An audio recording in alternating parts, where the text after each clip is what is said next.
Hi friends, welcome to GK with GK. நம்ம சேனலோட mission என்ன அப்படின்னு சொல்லிட்டு பார்த்தீங்கன்னா அனைவருக்கும் அரசு வேலை, அதாவது வேலைவாய்ப்பு செய்திகளை எல்லாத்துக்கும் கொண்டு போய் சேர்க்கணும் அப்படிங்கிறது தான் நம்ம சேனலோடைய நோக்கம். ஸோ வேலைவாய்ப்பு செய்திகளை பற்றி உடனே தெரிஞ்சுக்கணும் அப்படின்னா நம்ம சேனலை சப்ஸ்கிரைப் பண்ணிக்கிங்க, ப்ளஸ் உங்கள் ஃப்ரெண்ட்ஸுக்கும் ஷேர் பண்ணுங்கள். நோட்டிஃபிகேஷன்ஸை மிஸ் பண்ணாமல் ரிசீவ் பண்ணால் பெல் ஐக்கான் ஆன் பண்ணி வச்சுக்கோங்க. தமிழ் நண்பர்களுக்கு வணக்கம். டிஎன்பிஎஸ்சிலேருந்து Group 4 நோட்டிஃபிகேஷன் ரிலீஸ் பண்ணிட்டாங்க. எல்லாரும் அவளோட இதுக்கு ரொம்ப நாள் வெயிட் பண்ணிட்டு இருந்திருப்பீங்க.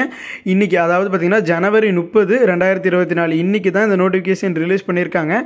ஸோ லாஸ்ட் டேட் பார்த்தீங்கன்னா February 28 அப்ளை பண்ணணும். ஸோ என்னென்ன போஸ்ட்டுக்கு வேகன்சி ரிலீஸ் பண்ணியிருக்காங்க, எவ்வளோ வேகன்சிஸ் இருக்குது, அதை பற்றின ஒரு கம்ப்ளீட்டான இன்ஃபர்மேஷனாக இந்த வீடியோவில் பார்க்கலாம். இதை பார்த்தீங்கன்னா notification Tamil Nadu public service commission டிஎன்பிஎஸ்சிலேருந்து ரிலீஸ் பண்ணியிருக்காங்க. Group 4க்கு நோட்டிஃபிகேஷன் நம்பர் 1 2024 ஃபஸ்ட்டாக ரிலீஸ் ஆகக்கூடிய நோட்டிஃபிகேஷன் இதுதான். என்ன அன்றைக்கி ரிலீஸ் பண்ணியிருக்காங்க அப்படின்னா January 30, அதாவது இன்றைக்கி தான் ரிலீஸ் பண்ணியிருக்காங்க, இன்றைக்கி மார்னிங். ஓகேங்களா. லாஸ்ட் டேட் அப்ளை பண்ணுறதுக்கான லாஸ்ட் டேட் பார்த்தீங்கன்னா February 28 நைட் மிட்நைட் 12க்கு முன்னாடி நம்ம அப்ளை பண்ணணுங்க. நம்ம அப்ளை பண்ண அப்ளிகேஷனில் கரெக்ஷன்ஸ் இருந்துச்சு அப்படின்னா March 4லேருந்து 6க்குள்ளே நம்ம கரெக்ஷன் பண்ணிக்கலாம். Date and time of examination பார்த்தீங்க அப்படின்னா June 9 அன்றைக்கி தான் இந்த எக்ஸாம் கண்டக்ட் பண்ண போகிறாங்க. மார்னிங் 9:30 ஆஃப்டர்நூன் 12:30 வரைக்கும் கண்டக்ட் பண்ண போகிறாங்க. எப்படி ரெஜிஸ்டர் பண்ணணும் அப்படிங்கிறது நிறைய பேருக்கு தெரிஞ்சிருக்கலாம், நிறைய பேருக்கு புதுசாக அப்ளை பண்ணுறதுக்கு தெரியாமல் இருக்கலாம். ஸோ எப்படி அப்ளை பண்ணணும் அப்படிங்கிற ஸ்டெப் பை ஸ்டெப் வீடியோ நம்ம சேனல்லையே வீடியோ போஸ்ட் பண்ணுறோம் நாளைக்கு. ஸோ நம்ம சேனல் சப்ஸ்கிரைப் பண்ணிக்கிங்க, அப்போ தான் நீங்கள் எந்த நோட்டிஃபிகேஷன் மிஸ் பண்ணாமல் ரிசீவ் பண்ண முடியும். ஓகே, பேண்ட் ஐட்டம்ஸ், அதாவது நம்ம எக்ஸாம் ஹாலுக்குள்ளே ஒரு பிளாக் பால் பாயிண்ட் பின் மட்டும் தான் கொண்டுட்டு போகணும். மீதி மற்ற ஐட்டம்ஸில் இது அலௌடு இல்லை. பார்த்தீங்கன்னா electronic items, phones, calculators, watches அதெல்லாம் எதுவுமே அலௌடு இல்லை. போஸ்ட் அண்ட் வேகன்சி, என்னென்ன போஸ்ட் இருக்குது, எவ்வளோ வேகன்சி இருக்குது. ஃபஸ்ட்டு பார்த்தீங்கன்னா VAO வில்லேஜ் அட்மினிஸ்ட்ரேட்டிவ் ஆஃபீஸர், அதுக்கு 108 வேகன்சிஸ் இருக்குது. தமிழ்நாடு மினிஸ்ட்ரியல் சர்வீஸ்க்கு கீழே அது வருது. ஓகேங்களா. Minimum salary 19,500 71,900. Scale of pay பார்த்தீங்கன்னா எல்லா போஸ்ட்டுக்கும் சேம் தான், ஏன்னா இது Group 4 சிவில் சர்வீஸ் அப்படிங்கிறனால. ஸோ அதில் என்னென்ன போஸ்ட்டு, ஜூனியர் அசிஸ்டண்ட்டில் 2442 வேகன்சி இருக்குங்க. ஜூனியர் அசிஸ்டன்ட் செக்யூரிட்டியில் 44 வேகன்சி இருக்குது. ஜூனியர் அசிஸ்டண்ட் அப்படின்னா வெவ்வேறு டிபார்ட்மெண்ட்டில் எவ்வளோ வேகன்சிஸ் இருக்குது அப்படிங்கிறத மென்ஷன் பண்ணியிருக்காங்க. Typist, judicial ministerial secretariat legislative அசம்பிளியில் டைப்பிஸ்ட்டுக்கு மட்டும் பார்த்தீங்கன்னா 1653, அதாவது 1653 வேகன்சி இருக்குங்க. அது போக தனித்தனி டிபார்ட்மெண்ட்லேயும் டைப்பிஸ்ட்டுக்கான செப்பரேட் வேகன்சிஸ் கொடுத்துருக்காங்க. ஸ்டெனோ டைப்பிஸ்ட்டுக்கு பார்த்தீங்கன்னா 441 வேகன்சிஸ் இருக்குது. இதில் ரெண்டு மொத்தம் பார்த்தீங்கன்னா 445 வேகன்சி தனியாக ஸ்டெனோ முடித்தவங்களுக்கு மட்டுமே இருக்குது. ஸோ உங்கள் ஃப்ரெண்ட்ஸ் யாராச்சும் ஸ்டெனோ முடிச்சுட்டு கவர்மெண்ட் எக்ஸாமுக்காக வெயிட் பண்ணிட்டு இருந்தாங்க அப்படின்னா அவங்களுக்கு இந்த வீடியோ ஷேர் பண்ணி கண்டிப்பாக அப்ளை பண்ண சொல்லுங்கள்.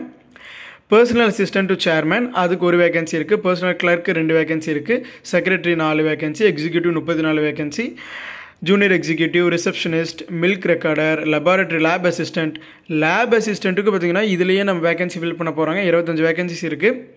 Bill collector, forest guard, senior factory assistant, அதில் பார்த்தீங்கன்னா ஃபாரஸ்ட் கார்டில் பார்த்தீங்கன்னா 171 வேகன்சி இருக்குது. ஃபாரஸ்ட் கார்டு வித் டிரைவிங் லைசன்ஸுக்கு 192 வேகன்சி இருக்குது. ஃபாரஸ்ட் வாட்சர் 526 வேகன்சிஸ் இருக்குது. Forest watcher tribal youth 288 vacancy இருக்குது. மொத்தமாக பார்த்தீங்கன்னா 6244 வேகன்சி இருக்குங்க. டிஎன்பிஎஸ்சி Group 4 2024 நோட்டிஃபிகேஷன் படி, அதாவது January 30 இன்னைக்கு படி 6244 வேகன்சிஸ் இருக்குது. எக்ஸாம் எப்படி கண்டக்ட் பண்ண போகிறாங்க அப்படின்னு சொல்லி பார்த்தீங்கன்னா 2 பார்ட்டாக கண்டக்ட் பண்ண போகிறாங்க. பார்ட் ஏல தமிழ், முழுக்க தமிழ் 10th குவாலிஃபிகேஷனில் இருக்கும். 100 கொஸ்டின்ஸ் கேட்டிருப்பாங்க 150 மார்க்ஸுக்கு. ஸோ அதில் மினிமம் குவாலிஃபையிங் மார்க்ஸ், அதாவது 60 மார்க்ஸ் எடுக்கிறீங்க மட்டும்தான் பார்ட் பி பேப்பரே கரெக்ஷன் பண்ணுவாங்க. பார்ட் பியில் பார்த்தீங்கன்னா ஜென்ரல் ஸ்டடீஸ் 75 கொஸ்டின்ஸும், ஆப்டிடியூட் மென்டல் எபிலிட்டி 25 கொஸ்டின்ஸும் இருக்கும். ஸோ டோட்டலாக பார்த்தீங்கன்னா 150 மார்க்ஸுக்கு நம்ம 100 கொஸ்டின்ஸ் அட்டன் பண்ணுற மாதிரி இருக்குங்க. டோட்டலாக 300 மார்க்ஸ். அதில் பார்த்தீங்கன்னா பார்ட் ஏ வந்து குவாலிஃபையிங் மட்டும்தான், அதாவது மினிமம் 40% மார்க்ஸ், 60 மார்க் நம்ம பார்ட் ஏல எடுத்தால் மட்டும்தான் பார்ட் பி பேப்பரை கரெக்ஷனே பண்ணுவாங்க. ஒருவேளை பார்ட் பியில் நீங்கள் நல்லா பண்ணியிருந்து பார்ட் ஏல நீங்கள் 50 மார்க் எடுத்திருக்கீங்க, குவாலிஃபை பண்ணல அப்படின்னா பார்ட் பி கரெக்ஷன் பண்ண மாட்டாங்க. ஸோ நம்ம பார்ட் ஏல குவாலிஃபையிங் மார்க்ஸ் கண்டிப்பாக எல்லாரும் கட்டாயம் நம்ம ஸ்கோர் பண்ணணுங்க. ஏஜ் லிமிட் பார்த்தீங்கன்னா மினிமம் 18 இயர்ஸ் கம்ப்ளீட் ஆனவங்க எல்லாருமே அப்ளை பண்ணலாம். மேக்ஸிமம் 32 இயர்ஸ்க்குள்ளே இருக்கீங்க அப்ளை பண்ணலாம். ஏஜ் கன்செஷனும் கொடுத்துருக்காங்க. இப்போ VAO இருந்தாங்க அப்படின்னா SC/ST கேண்டிடேட்ஸ் பார்த்தீங்கன்னா 42 வயசு வரைக்கும் அப்ளை பண்ணிக்கலாம். MBC 42 வயசு வரைக்கும் அப்ளை பண்ணிக்கலாம். இந்த மற்ற போஸ்ட் 2லேருந்து கீழே பார்த்தீங்கன்னா 14 வரைக்கும் இருக்கக்கூடிய போஸ்ட்டுக்கு மினிமம் ஏஜ் பார்த்தீங்கன்னா 30, மேக்ஸிமம் ஏஜ் லிமிட் வந்து 37 வரைக்கும் அப்ளை பண்ணலாம். SC/ST candidates, MBC candidates, BC candidates வந்து 34 வரைக்கும் அப்ளை பண்ணலாங்க. போஸ்ட் நம்பர் 15 இருந்து நம்ம இந்த 32 வரைக்கும் 15லேருந்து 28 வரைக்கும் பார்த்தீங்கன்னா எந்த ஒரு ஏஜ் லிமிட்டும் கிடையாதுங்க. அதாவது எனக்கு 18 வயசு முடிஞ்சிருச்சு அப்படின்னா அதுக்கு மேலே இருக்கீங்க எல்லாருமே அப்ளை பண்ணி இந்த போஸ்ட்டுக்கான எக்ஸாம் எழுதலாம். ஸோ இது வந்து ஒரு மேக்ஸிமம் ஏஜ் லிமிட்டே கிடையாது. ஸ்டார்டிங் 15 இருந்து பார்த்தீங்கன்னா இந்த 28 வரைக்கும் இருக்க போஸ்ட்டுக்கு எந்த ஒரு ஏஜ் லிமிட்டும் கிடையாதுங்க. ஃபாரஸ்ட் கார்டு இந்த ஃபாரஸ்ட் டிபார்ட்மெண்ட்டில் ரிலீஸாக இருக்கக்கூடிய வேகன்சிஸ் பார்த்தீங்கன்னா மேக்ஸிமம் 37 இயர்ஸ் வரைக்கும் அப்ளை பண்ணலாம். SC ST candidates, BC MBC candidates அவங்களுக்கும் 37 இயர்ஸ் வரைக்கும் அப்ளை பண்ணலாங்க. ஓகே, மேக்ஸிமம் ஏஜ் லிமிட் வந்து எதுவுமே நோ மேக்ஸிமம் ஏஜ் லிமிட் அப்படின்னா நம்ம எவ்வளோ வயசுனா வேணால் அப்ளை பண்ணலான்னு கிடையாது. அதுக்கு ஒரு லிமிட் இருக்குது. அதாவது 60 வயசு. அதாவது நீங்கள் 59 வயசாக இருந்தால் கூட நீங்கள் அப்ளை பண்ணலாம். பட் உங்களுக்கு 60 வயசு கம்ப்ளீட் ஆயிடுச்சு அப்படின்னா நீங்கள் அப்ளை பண்ணி எழுத முடியாதுங்க. ஸோ 60 வயசுக்குள்ளே இருக்கீங்க எல்லாருமே அப்ளை பண்ணி டிஎன்பிஎஸ்சி குரூப் 4 நோட்டிஃபிகேஷன்ஸுக்கு அப்ளை பண்ணி எல்லாருமே எழுதலாங்க. எஜுகேஷனல் டெக்னிக்கல் குவாலிஃபிகேஷன் பார்த்தீங்க அப்படின்னா என்ன, இது ரொம்ப முக்கியம். விஏஓக்கு பார்த்தீங்கன்னா ஜென்ரல் எஜுகேஷன் குவாலிஃபிகேஷன், அதாவது 10th. இங்கே வந்து எந்தெந்த இடத்துல நமக்கு ஜென்ரல் எஜுகேஷன் குவாலிஃபிகேஷன் கொடுத்துருக்காங்களோ அது 10th, அது கீழே மென்ஷன் பண்ணியிருக்காங்க. ஜூனியர் அசிஸ்டண்ட்டுக்கும் பார்த்தீங்கன்னா general educational qualification. Junior assistant இந்த வாட்டர் சப்ளை பார்த்தீங்கன்னா டிகிரி முடிச்சிருக்கணும். இதுக்கு டிகிரி முடிச்சிருக்கணும். ப்ரெஃபரன்ஸ் பார்த்தீங்கன்னா லா கிராஜுவேட்ஸ், லா டிகிரி முடிச்சவங்களுக்கு ப்ரெஃபரன்ஸ் இருக்குது அப்படிங்கிறத மென்ஷன் பண்ணியிருக்காங்க. இதுக்கும் டிகிரி முடிச்சிருக்கணும். Plus computer office automation, technical education டிபார்ட்மெண்ட்லேருந்து நமக்கு ஆஃபீஸ் ஆட்டோமேஷன் முடிச்சவங்க எல்லோரும் அப்ளை பண்ணிக்கலாம். இன்னொன்று பார்த்தீங்கன்னா இப்போ நான் ஒருவேளை முடிச்சிருக்க டிகிரி இப்போ பார்த்தீங்கன்னா இங்கே குவாலிஃபிகேஷன் வந்து டிகிரியும் ப்ளஸ் ஆட்டோமேஷனும் சொல்லியிருக்காங்களா. இப்போ நம்ம வந்து எனி டிகிரி முடிச்சிருக்கோம். பட் நம்ம முடிச்சிருக்க டிகிரியே பார்த்தீங்கன்னா BSc computer science, computer technology, computer design, information technology. So அந்த கம்ப்யூட்டர் சயின்ஸ் ரிலேட்டடான நம்ம டிகிரி தான் முடிச்சிருக்கோம் அப்படின்னா நமக்கு ஆஃபீஸ் ஆட்டோமேஷன் கோர்ஸ் தேவையில்லை. ஏன்னா நம்ம ஆல்ரெடி பார்த்தீங்கன்னா டிகிரியே நம்ம பிஎஸ்சி கம்ப்யூட்டர் சயின்ஸில் முடிச்சிருக்கோம். அப்படிங்கிறப்போ நம்ம மறுபடியும் ஒரு ஆஃபீஸ் ஆட்டோமேஷனுங்கிறது ஒரு பேசிக் கம்ப்யூட்டர் ஆப்ரேஷன்ஸ் கவர் பண்ணக்கூடிய ஒரு கோர்ஸ் தான். ஸோ நம்ம அதையும் தனியாக ஃபீஸ் கட்டி முடிக்கணும் அப்படிங்கிறது கிடையாது. நம்ம டிகிரியே ரிலேட்டட் டு கம்ப்யூட்டர் சயின்ஸாக இருந்துச்சு அப்படின்னா ஷால் நாட் பி ரெக்வயர்டு, அதாவது அவங்களுக்கு ஆஃபீஸ் ஆட்டோமேஷன் சர்டிஃபிகேட் தேவையில்லை, அவங்க டைரெக்டாக அப்ளை பண்ணலாம் அப்படிங்கிறத மென்ஷன் பண்ணியிருக்காங்க. ஜூனியர் அசிஸ்டன்ட் எனி டிகிரி முடிச்சவங்க எல்லாரும் அப்ளை பண்ணலாம். ப்ளஸ் கம்ப்யூட்டர் ஆஃபீஸ் ஆட்டோமேஷன் அதே மாதிரி தாங்க. எங்கெங்கே ஆஃபீஸ் ஆட்டோமேஷன் கொடுத்துருக்காங்களோ அங்கே எல்லாமே நீங்கள் ஒருவேளை டிகிரி முடிச்சிருக்கீங்க, அந்த degree related to computer science அப்படின்னா நீங்கள் ஆஃபீஸ் ஆட்டோமேஷன் முடிச்சிருக்கணுங்கிற அவசியம் இல்லை. உங்கள் டிகிரியே அதுக்கு ஈக்குவல். ஸோ நீங்கள் தாராளமாக அந்த போஸ்ட்டுக்கு அப்ளை பண்ணலாம்.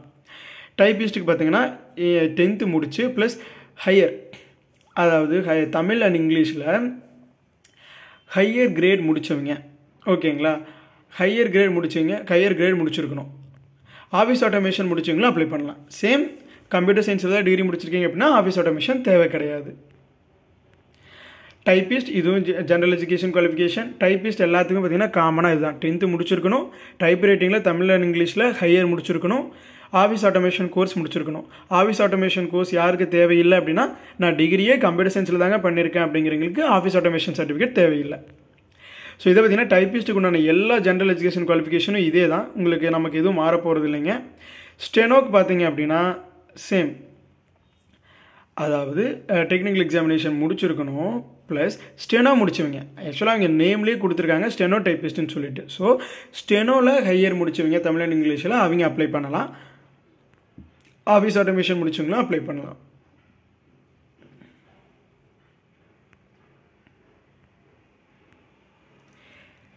இப்போ பார்த்தீங்கன்னா ஒருவேளை ஆஃபீஸ் ஆட்டோமேஷன் கோர்ஸில் நான் வந்து சர்டிஃபிகேஷன் முடிக்கல, பட் ஆனால் நீங்கள் அப்ளை பண்ணி செலக்ட் ஆகிட்டீங்க அப்படின்னா உங்களுக்கு ஒரு குறிப்பிட்ட ப்ராபேஷன் பீரியட் கொடுப்பாங்க. அதாவது நீங்கள் இந்த பீரியடுக்குள்ளே நீங்கள் ஆஃபீஸ் ஆட்டோமேஷன் எக்ஸாம் வந்து எழுதி பாஸ் பண்ணிட்டீங்கன்னா போதும், உங்களை நாங்கள் போஸ்ட்டுக்கு எடுத்துக்கிறோம் அப்படிங்கிற மாதிரி. அதாவது இப்போ நம்ம எக்ஸாம் எழுதி நம்ம டாப் மினிட்ல வந்து செலக்ட் ஆகி நம்ம இந்த போஸ்ட்டுக்கு உங்களுக்கு கிடச்சிருச்சு, நீங்கள் செலக்ட் ஆகிட்டீங்க. பட் அப்போ பார்க்குறப்போ நீங்கள் ஸ்டெனோ முடிச்சிருக்கீங்க, 10th முடிச்சிருக்கீங்க, பட் ஆனால் உங்கள்கிட்ட ஆஃபீஸ் ஆட்டோமேஷன் சர்டிஃபிகேட் இல்லை அப்படின்னா உங்களுக்கு ஒரு ப்ராபேஷனரி பீரியட் அப்படிங்கிறது கொடுத்துருக்காங்க. அதாவது 2 years நீங்கள் போஸ்ட்டில் ஜாயின் பண்ணதில் இருந்து 2 yearsக்குள்ளே நீங்கள் அந்த டெக்னிக்கல் எஜுகேஷன் டிபார்ட்மெண்ட் கண்டக்ட் பண்ணக்கூடிய ஆஃபீஸ் ஆட்டோமேஷன் எக்ஸாமை கம்ப்ளீட்டாக நீங்கள் முடிச்சு சர்டிஃபிகேட் சப்மிட் பண்ணிட்டீங்க அப்படின்னா நீங்கள் அந்த போஸ்ட்டில் அப்படியே கண்டினியூ பண்ணலாம். ஓகேங்களா. ஸ்டெனோ டைப்பிஸ்ட் இதுவும் அதே மாதிரி தான். எனி டிகிரி ப்ளஸ் ஸ்டெனோ முடிச்சவங்க, டைப்பிங் முடிச்சவங்க எல்லோரும் அப்ளை பண்ணலாம். கிளர்க்கு எனி டிகிரி முடிச்சவங்க ப்ளஸ் டைப்பிங் எக்ஸாம் முடிச்சிருக்கணும் ப்ளஸ் ஆஃபீஸ் ஆட்டோமேஷன் முடிச்சிருக்கணும். ஸோ இது எல்லாமே பார்த்தீங்கன்னா சேம் எஜுகேஷன் குவாலிஃபிகேஷன் தான். Short hand private secretary grade இது பார்த்தீங்கன்னா ஷார்ட் ஹேண்டில் லோயர் சீனியர் முடிச்சவங்க அப்ளை பண்ணலாங்க.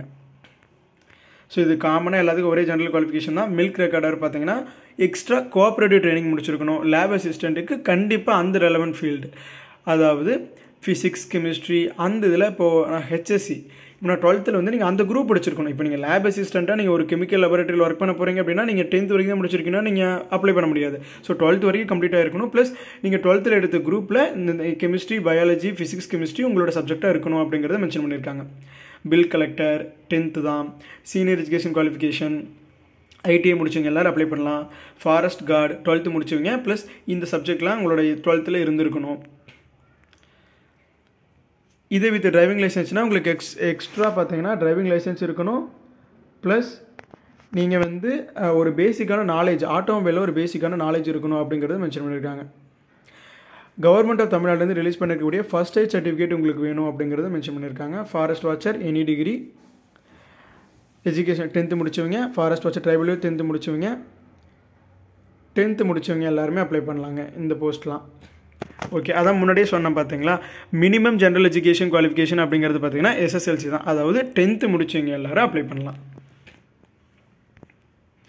சப்போர்ட்டிங் டாக்குமெண்ட்ஸ், நம்ம வேலிடான டாக்குமெண்ட்ஸ்லாம் அப்லோட் பண்ணுறப்போ நம்ம எந்த ஒரு டாக்குமெண்ட் அப்லோட் பண்ணாலும் அது கூடவே consolidated mark sheet, provisional degree certificate எல்லாமே அட்டாச் பண்ணணும் அப்படிங்கிறது மென்ஷன் பண்ணியிருக்காங்க. ஸோ இந்த டீட்டெயில்ஸ்லாம் நம்ம கண்டிப்பாக நாமளே நம்ம சேனலில் இந்த போஸ்ட்டுக்கு எப்படி அப்ளை பண்ணுறது அப்படிங்கிறதுக்கான ஸ்டெப் பை ஸ்டெப் வீடியோ அடுத்து நம்ம போஸ்ட் பண்ண போகிறோம். ஸோ அதில் நம்மளோட ஃபோட்டோ எப்படி அப்லோட் பண்ணணும், சிக்னேச்சர் எப்படி அப்லோட் பண்ணணும், நம்மளோட எஜுகேஷன் டாக்குமெண்ட்ஸ்லாம் எப்படி ஸ்கேன் பண்ணி எப்படி அப்லோட் பண்ணுறது, அதுக்குண்டான ஒரு கம்ப்ளீட்டான டுட்டோரியல் வீடியோ நம்ம சேனலே நெக்ஸ்ட்டு போஸ்ட் பண்ண போகிறோம். அதை நீங்கள் மிஸ் பண்ணாமல் ரிசீவ் பண்ணணும் அப்படின்னா நம்ம சேனலை சப்ஸ்கிரைப் பண்ணிக்கோங்க. இந்த மாதிரியான ஜாப் நோட்டிஃபிகேஷன்ஸ் எல்லாமே நீங்கள் மிஸ் பண்ணாமல் ரிசீவ் பண்ணணும் அப்படின்னா நம்ம சேனலை சப்ஸ்கிரைப் பண்ணி வச்சுக்கோங்க. ப்ளஸ் உங்கள் ஃப்ரெண்ட்ஸுக்கும் ஷேர் பண்ணுங்கள். Thank you friends. தமிழ் நண்பர்கள் அனைவருக்கும் நன்றி.